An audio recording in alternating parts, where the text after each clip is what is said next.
Thank you, Mr. Ramesh, for that very detailed presentation, and Honorable Chief Minister, for your comments and willingness to engage the United States and its private sector, and I was very happy as a professor at the university to talk about education research and agricultural research as well. So looking forward to continuing that conversation. To set the scene, from a policy perspective, a month ago the Finance Minister announced a budget and announcing the ambition of turning India into a $5 trillion economy. From the perspective of the state, if I may put you on the spot, given that we're off the record, what do you want from the central government to help you do the work in your state? What other reforms, what is the implementation of those reforms that is still lacking from the center that would enable Andhra Pradesh under your leadership to achieve its goals? And the second one is, I was very interested, I think a lot of folks around the room might be, to hear your thoughts on how to make Andhra and its residents more climate resilient. We've been hearing a lot of stories about water, drought, flooding, and of course the rising sea levels affects the state for the long coastline uniquely in many ways. I would love to hear your thoughts on how to engage the private sector, in particular, a lot of technology and resources around this table to help build that resilience agenda. Thank you.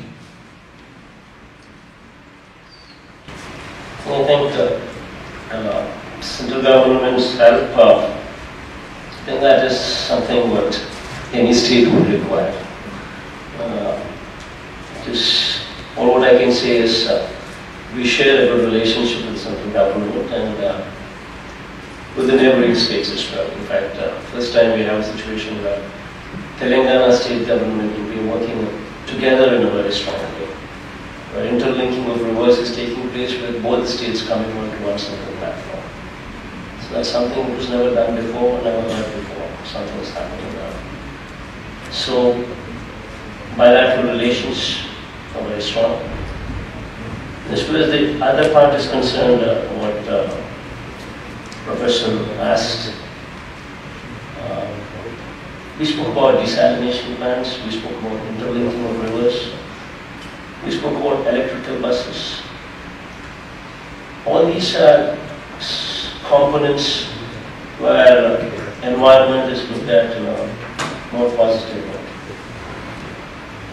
So phasing out of 11,000 and odd diesel buses and bringing whole of them into electrical mode, 1,000 buses each, I think will be calling for a global tender. So it's a very strong, sustainable BOT model what would be evolved, because the current road transport corporation of ours is already in existence. It's just doing it with the diesel buses. And per kilometer, the cost per kilometer on diesel works out around about 15 to 16 rupees. Whereas if the same were to be converted into electrical, it's just 1.2 units kilowatt hours, 1.3 units. So probably it could be 3 rupees.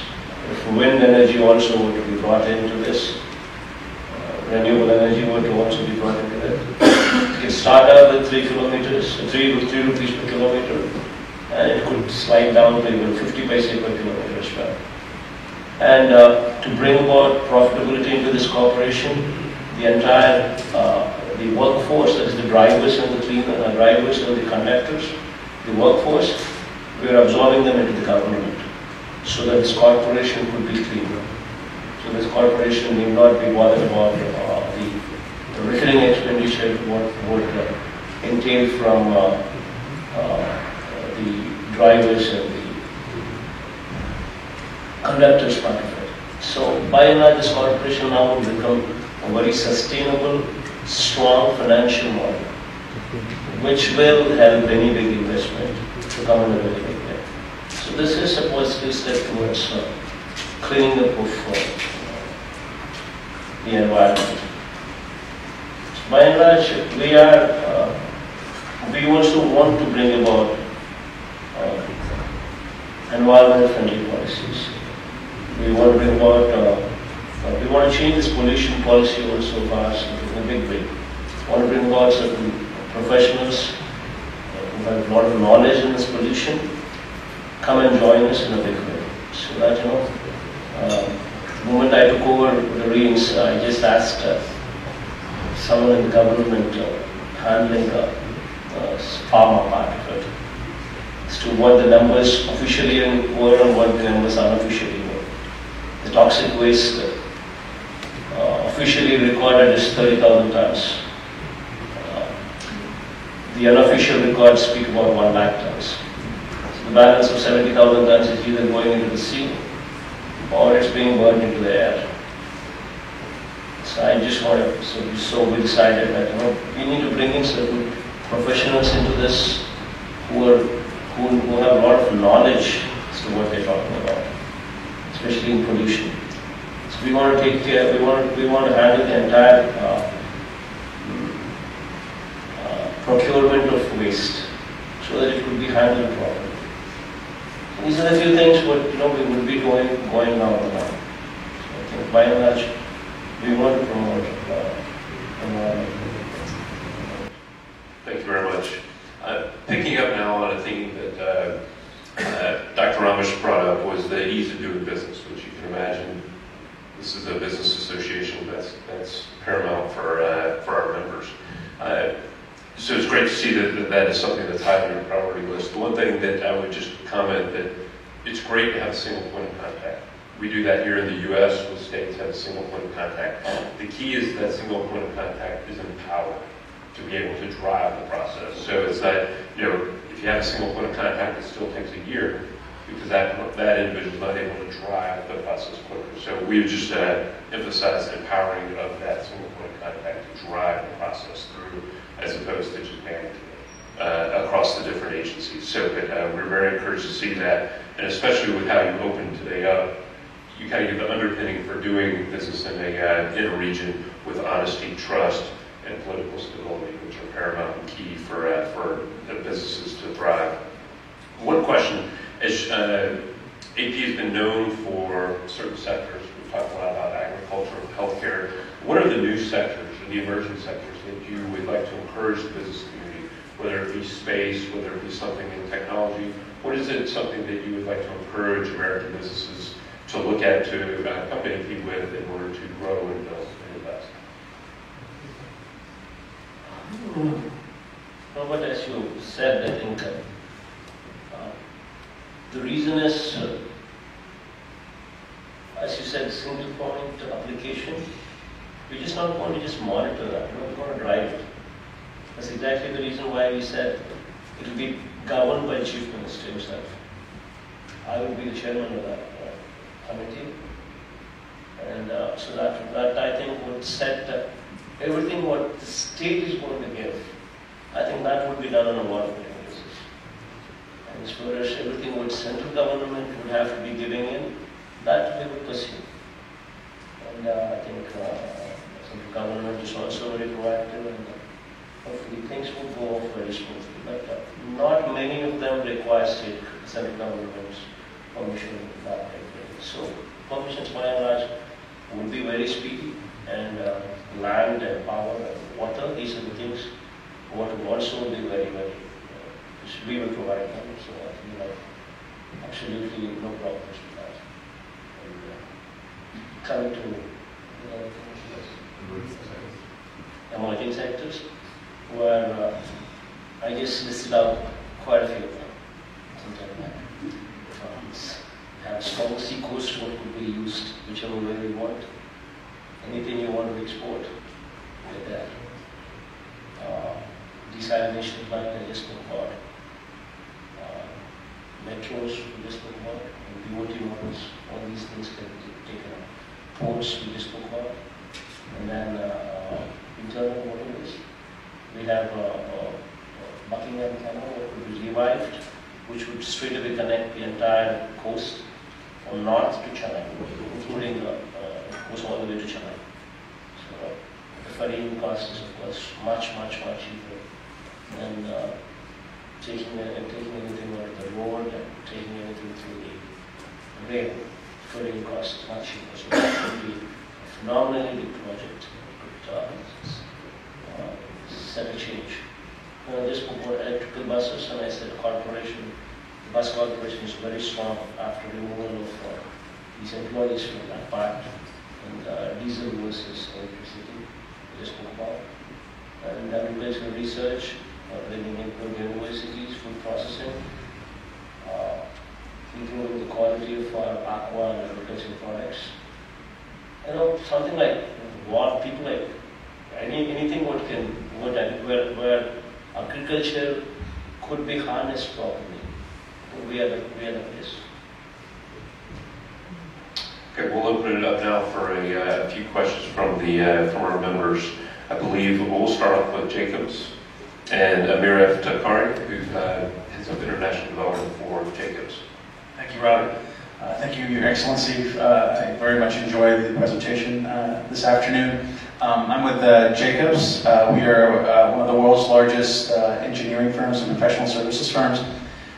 We have quite a lot of work in India, particularly with the Capital City project, where Jacobs was the program manager. My question to you today is, what's your vision for the Capital City project? Do you still see smart cities as an integral part of the development and future of AP going forward? Thank you. So basically, smart cities is something they're the future. See, ultimately, all the important cities would have to be turned smart. So that would be a priority. Vizag is one such place what is high on the priority. It's one of the, in AP it could be termed as one of the most cosmopolitan places. So there would be a lot of focus on that, and anything you have on that, you're always welcome. Support you and everything. Nelson Cunningham, President of McClarty and Associates. Thank you so much, and thank you for making this one of the first stops on your visit. I was a long-time board member of the U.S. India Business Council, and I'm currently a board member of the Atlantic Council, so I think you could not have picked two finer institutions to host you today for lunch. My question relates to one of the issues that came up over and over and over again in the presentation, which is providing your people with health care at a reasonable cost. One of the issues that we have seen over the years that is one of the most difficult in assuring affordable health care is the cost of pharmaceuticals. And I wonder what your strategy is for dealing with the cost of pharmaceuticals to provide broad access to your people. Andhra Pradesh has got a strong coastline, as I just spoke about. There are a lot of pharma companies already prevalent in AP because of its strong presence. What we are wanting to do is the FDA norms, the World Health Organization norms, the WHO norms. These are the things what in procurement to state government entities was not a factor. But now, after we have come into power, in fact, just coincidentally, just a couple of days we had a review meeting with the health department, and in that department, just a couple of days ago, we decided that henceforth procurement norms should be at least WHO. This is something what we have also taken into consideration, because unless the quality of the medicine given, unless it is improved, and where unless it is improved, it doesn't give you good results. That's one of the very, very important points we also understand, and we're doing it in a big way. In this process of doing whatever we have in mind, I think it's going to be one of the most talked about model what we contemplated. If this goes well, this entire country would actually look up to us. We're wanting to ensure that anything what is above 1,000 rupees is covered.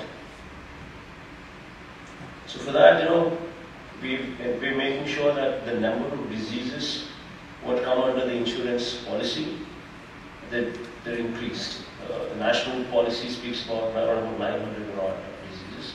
We wanted to take it up to 2,000. And then we wanted to improve the quality of our domestic internal hospitals. So every hospital, we want to revamp them in a very big way, so that every hospital is to the standards.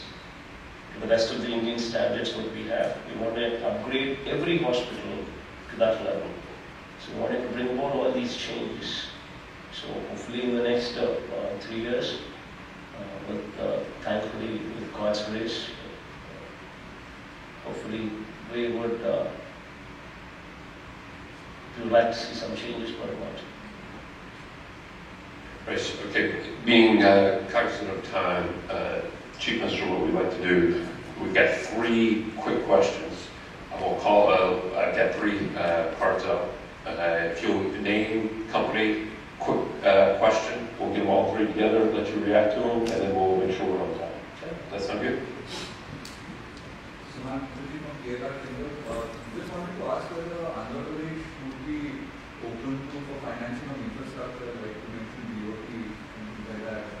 Whether you would be open to approaching the international markets for masala bonds. Kerala has successfully done that for financing such infrastructure, and the first and only state to do that. So whether Andhra Pradesh would be looking at those models for financing infrastructure as well. Okay, thank you. Back to back. Thank you for coming. Amana from Vicky. I just had a question about skills development, especially in light of your 75% reservations in state employees and how we can help upskill the workforce, especially as India is now trying to attract manufacturing jobs in IT and tech. So is that going to be government-led or are you going to be working with the private sector? Thank you. Thank you. Steve. Thank you very much. Steve Jacobs, Philip Morris International. Not so much a question as an offer.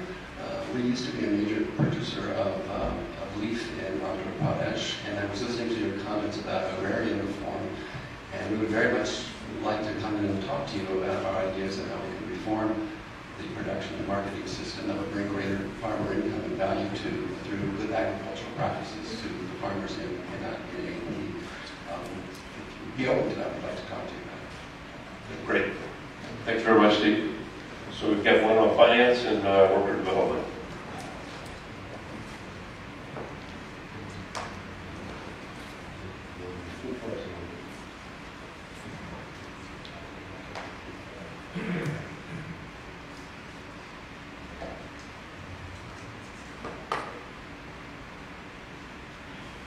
As far as masala bonds, these kind of avenues, we have to look at it. Every avenue what needs to be looked into where cheap financing is available, the cost of the funds are low. I think that all those areas will have to be looked into. So I think P.V. Ramesh himself, the background itself is he was REC chairman, Rural Electrification chairman, and he was finance secretary as well. So those kind of details, if you want to be, if you're interested, he could spend more time with you on that particular details. As far as skill development is concerned, this is one area where we would have to focus on. So to begin with, if we're taking one parliament decision, if we have 25 parliaments, we're taking one parliament decision and identifying one superior engineering college where the facility could be set up. And then in that facility, which would be funded by the state government, we would be involving the local industry, asking them what kind of skills they would require. Somebody is coming forward to set up a factory. We would ask them beforehand as to what are the qualifications that you require, what are the skills that you require.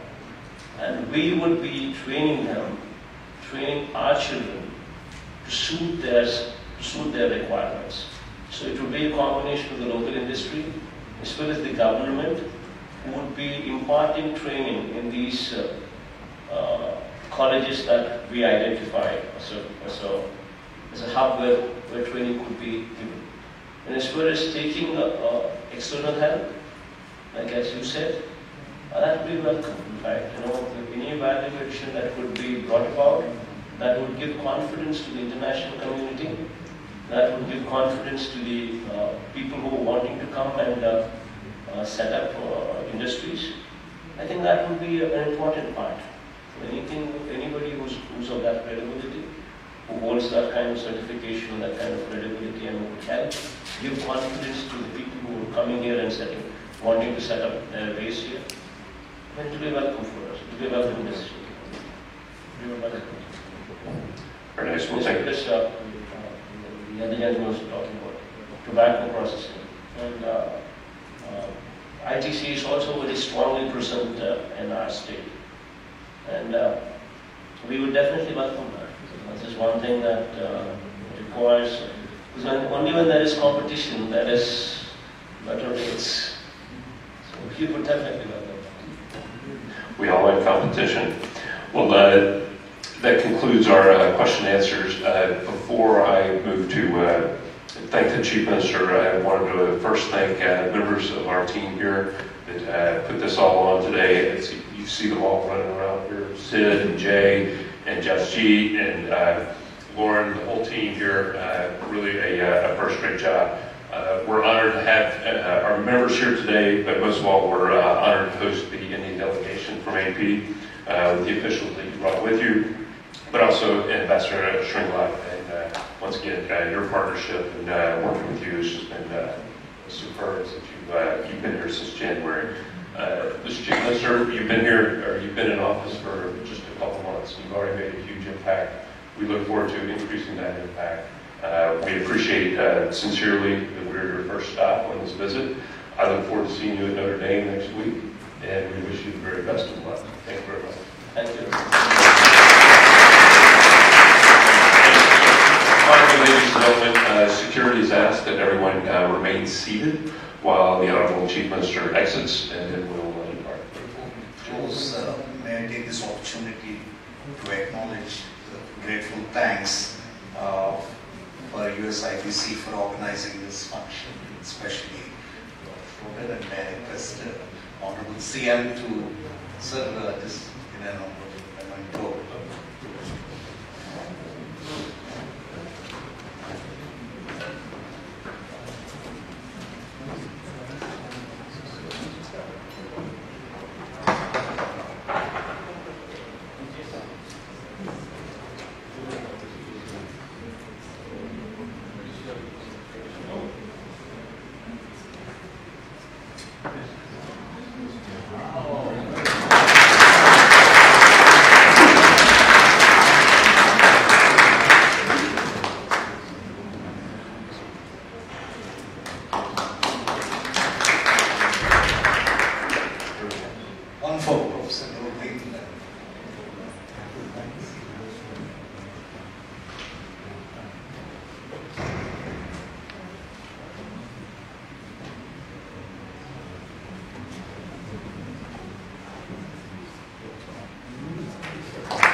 మీరు చూసిన ఈ video మీకు నిజమనిపిస్తే like చేసి మీ ఫ్రెండ్స్తో share చేయండి. మరిన్ని నిజాలను తెలుసుకోవడం కోసం మా నిజం ఛానల్ని సబ్స్క్రైబ్ చేయండి. అలాగే బెల్ ఐకాన్ని క్లిక్ చేయడం మాత్రం మర్చిపోకండి.